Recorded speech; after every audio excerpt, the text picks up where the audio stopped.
Nets Kingdom. Fuck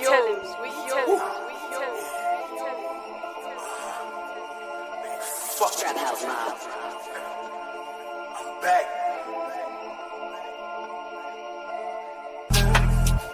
To the top, I'ma make it. Niggas just can't take it. To the top, I'ma make it. To the top, I'ma make it. To the top, I'ma make it. To the top, I'ma make it. Niggas just can't take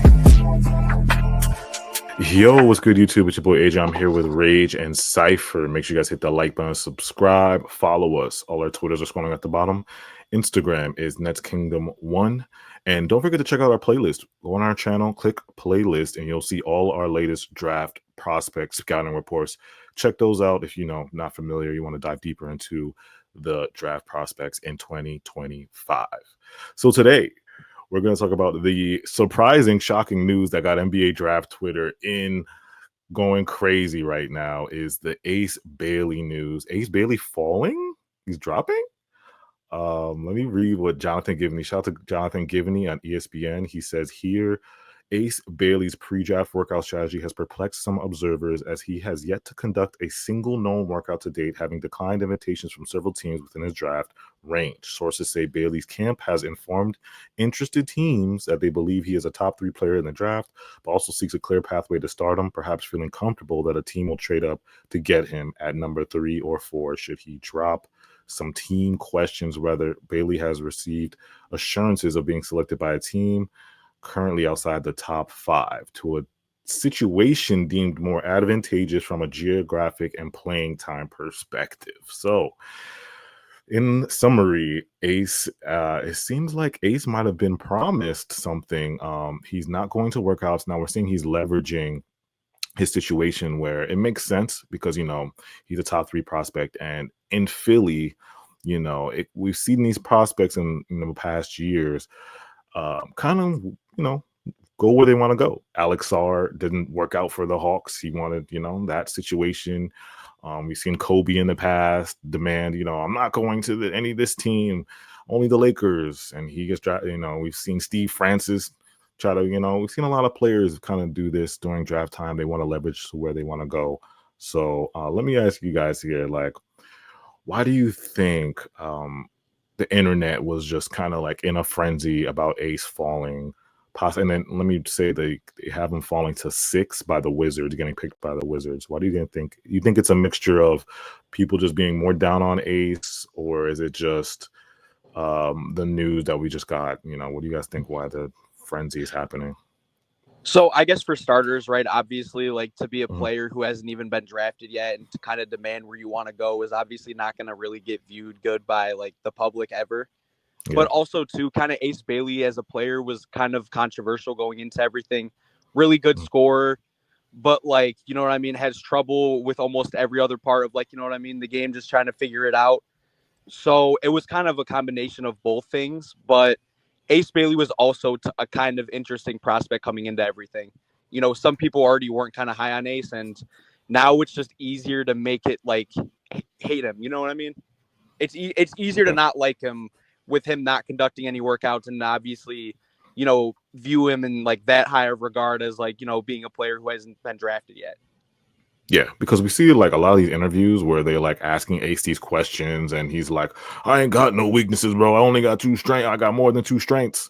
He's talking, he's talking like that. He's talking like Anthony Edwards. He got the swag, he got the confidence, the brash talk. He's not that. He's not afraid to show. And obviously in this type of league now, in this type of world, people aren't gonna players with a type of personality like that. You can't, if you're flashy and you you have a voice and stuff, yeah, the public is not gonna like that, Yeah, we saw with Shedeur Sanders skin. I mean, I don't think Ace is gonna the Shedeur situation is gonna happen now with Ace, but it's we've seen these NBA teams want humble guys. They want great personality guys. They don't want the guy that's gonna be talking all. It depends on the situation. It depends on the GM, and so it's team defining what team would want that. But I think with Ace's situation, it's I rather take the talent. Well, team let's say the Brooklyn Nets, a team that has sufficient of talent, I think you just take the talent and figure out, the personality later because these guys are 18. Like when you were 18, were you talking the same way that, well, I cipher that because when you were 18, were you talking the same way you are as you're 22 or 21, 23? Like you're gonna mature in time and things are gonna change. So it's like they're 18 years old at the end of the day. And Ace is one of the people gotta remember he's one of the youngest players in this draft, and think it's Cooper, Kamon, Senge, Jeremiah, and Ace like are gonna be probably all 18 going into their rookie years, going into training camp. So it's like they got to remember that. But yeah, Saif, what do you think what was your thoughts when you saw the Ace news? I mean, look, it's a bad look initially. Like, it's a bad look when a guy doesn't want to work out for teams and specifically control where he wants to go. Yeah. I think Ace specifically, look, I think there's already a bias before this report came out against Ace because people already didn't like his play style. Like, they had an issue with his shot creation. They thought he was a shot chucker. And which to me, like, is sure that's kind of true. But at the same time, like, being an on-ball creator is a very valuable skill, even if you're not, like, great at it, because the efficiency with Ace, it was up and down throughout parts of the season. Yeah. But this idea that he couldn't scale down, or look, he absolutely can. Yeah. But with this whole thing, it's like guys and draft guys were already expecting him to scale down in his rookie year. And look, this idea that the ceiling isn't there for Ace, that his ceiling is a lot lower, that he should be like a role player before he's even played a minute in the NBA is kind of insane. Because we've seen guys like with the red flags of Ace Bailey's game be really good players. Like people forget this, but Jason Tatum also had a negative assist to turnover ratio at Duke. And people just don't bring that up because people are very selective about the way that we talk about these prospects back in the day. Yeah. With Ace though, it is a bad look that he is like missing these workouts. But at the same time, I have no problem with a guy trying to control where he wants to go because, like, look at Jonathan Kuminga. Like he ended up in a really bad situation with the Warriors, and it's like his second contract is going to be heavily affected by the fact that Steve Kerr just didn't want to play him this first 4 years because they already had winning players. Like let's just say he went to Philadelphia, like there's no guarantee it would be a starter. Yeah. And it just like it's going to be a very weird situation for him. So like I have no problem with him trying to control where he wants to go. I do think that there is a negativity bias with Ace because of aspects out of his control. Yeah. And I don't know, just guys give other players on this draft more of a leash, even though they're worse players. Like Noah Senge, for example. Like he shot 28% from three. The free throw shooting is still not that good. Like the on-ball creation isn't really there, but like people talk about him like way more highly than they do Ace Bailey, even though offensively speaking, Bailey is like so far ahead of Senge at this stage of their career. Way more polished. Yeah, and I agree with everything you're saying. Like there is so much grace giving to, like they give grace to these other projects that we see in the NBA draft, and they really harp on Ace's flaws. Now, before I want to dive deep into Ace's little scouting report before we end this video too. But my last thought on Ace, possibly leveraging, trying to go where he wants to go is people that are like outside looking in. They just got to understand draft culture, and draft culture this has been going on for years and years and years. Like players do this, it's gonna you're gonna worry about the media later on. If Ace becomes a star, this is probably won't even be like talked about anymore. Like this will be like water under the bridge if he's a star. You know what I'm saying? People are not going to say, oh, well, he attitude when he was drafted. Like, if he becomes a star, like everyone that's shitting on him right now is going to look stupid. Yeah, exactly. Legit, because they're going to be like, oh, no, he was that good and he was allowed to do that and he knew exactly what he was doing. Yeah. Same thing if he was like, if he reaches his floor, because I think Ace's floor is pretty high too. Like if he's a 3-and-D or a 3 spacing Michael Porter Jr., it's like, and he's effective on a winning team and he wins, like people are not going to talk about this at the end of the day. So it's like it's just part of draft culture. And like and this idea that he can't scale down eventually, like okay, I don't think he should scale down right now because like he's a rookie and he's not even in the NBA. Like he should be allowed to like work out the problems of his game. But this idea that he's like so arrogant that he's not in like 3 or 4 years he's not willing to scale down if he can do it. Like I don't know. I think we have a lot of like really negative personality associations with his personality to a point Yeah. where I'm like these reports about personality are almost always overblown. Yeah, because I want to dive into the scouting report and the things that are actually the basketball part of it. Because I think why people most hate Ace is not it's the shot selection that's part of it, but I think it's the shot selection and just his attitude. I think that's why he gets a lot of the hate he gets. But if you look at the pure basketball skills and the tools, um, it's amazing. It's perfect. Everything you would want in a player. So it's like it's not the basketball for me. It's not the basketball. And I think for most of NBA draft Twitter and community, it's not the basketball part of it. I think it's more of the outside stuff that they just don't like him as a person and the brash and the confidence, the swag, stuff like that. So before we get into the scouting report, 3 things I think that I'm assuming what Ace's agents want. I'm just saying this is my personal opinion, no sources. I think they want a good market. Well, from what Jonathan Givney's article said, I think the agents want a good market, a city where you can get a lot of endorsements and visibility. Playing time, I think, is very important to Ace. He wants to get a ton of minutes, wants to start probably and get, be the main focus. And then the third one, I think he wants to go to a place where he can have that chance to reach that star upside because he is 18 and his ceiling is very, very high. Some say his ceiling might be higher than Cooper if he puts it all together. So it's like I think he wants to go to a franchise that's going to let him rock, let him, create, go through the struggles of, trying to get past somebody on a crossover and get ripped. He wants the opportunity to shoot, midi fadeaways on guys so he can grow and learn. I think those are the 3 things I think Ace is probably looking for and what his agents are looking for because you want to go to a place where you're the center and you get the most, kind of like the team builds around you, And it's makes sense for money understandable as a purposes. number 3 pick, you know what I'm saying? With Yeah. and ultimately being a player like Ace Bailey, like being the best scorer in the draft at 6'10" ultimately gives you that high upside for almost anybody in the draft, like as the highest. Like it's not even close. And ultimately, if you're a top 3 pick and this day and age, like even in general, like I'm sure you probably want to like get a lot of playing time and become a star because you were that good. You know what I mean? Yeah, like look And at who doesn't want to be as good as they can, possibly be in a great situation? yeah, like look at the Rockets. Like imagine how like Reed Shepherd Fields. Like he was the 3rd pick in the draft and he was basically out of the rotation. And look, I know it was a weak class, but it's kind of insane when some of these lottery guys end up going to like good teams already because they don't get the proper development they need. They don't get the opportunity. Yeah. It hurts their money. It hurts their second contract. Like, look at Cam Thomas. Like, Yeah. people forget this, but he was invited to the green room and he was supposed to be a lottery pick. And he ended up falling in the draft, ended up with Brooklyn.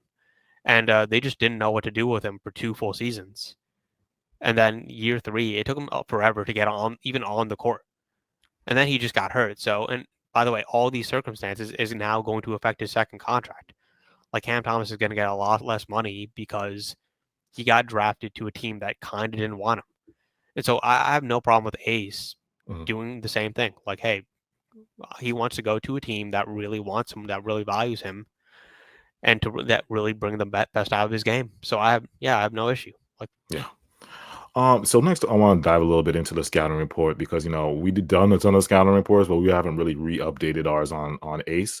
So we know his basic strengths are he's an explosive scorer at all 3 levels, elite spot up shooter, smooth shooting form. His mechanics are just so pure. If you really watch Ace at the Combine, he just has the picture textbook perfect high release. It's just so beautiful. His shot form, bro. Athletics. This is where the athletic finisher. This is where I think people don't understand. Like it's hard to teach the kind of you can't teach it. You can't teach the athleticism that Ace has. The reverse dunks. I've seen him do. The explosive. I think he's more of. I know he didn't test well vertically as an athletic vertical guy. Like he didn't have a good vertical. I think it was like 34 or 30, something like that. 34.5 inches. 34.5 inches, right? That does not match the eye test at all.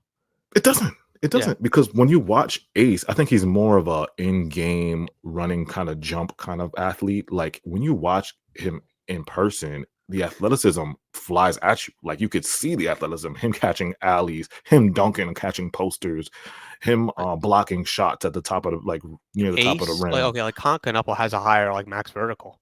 Yeah, Like Ace and Khan are like the definition of functional athleticism versus non-functional athleticism, and it's like yeah, the difference is pretty jarring. Like Ace looks so much more athletic. His ability to like the highlight dunks, the rim yeah. protection, like Khan doesn't have those things, and it's pretty insane how like it almost makes me think that Ace did badly on the vertical jump on purpose to lower his draft stock.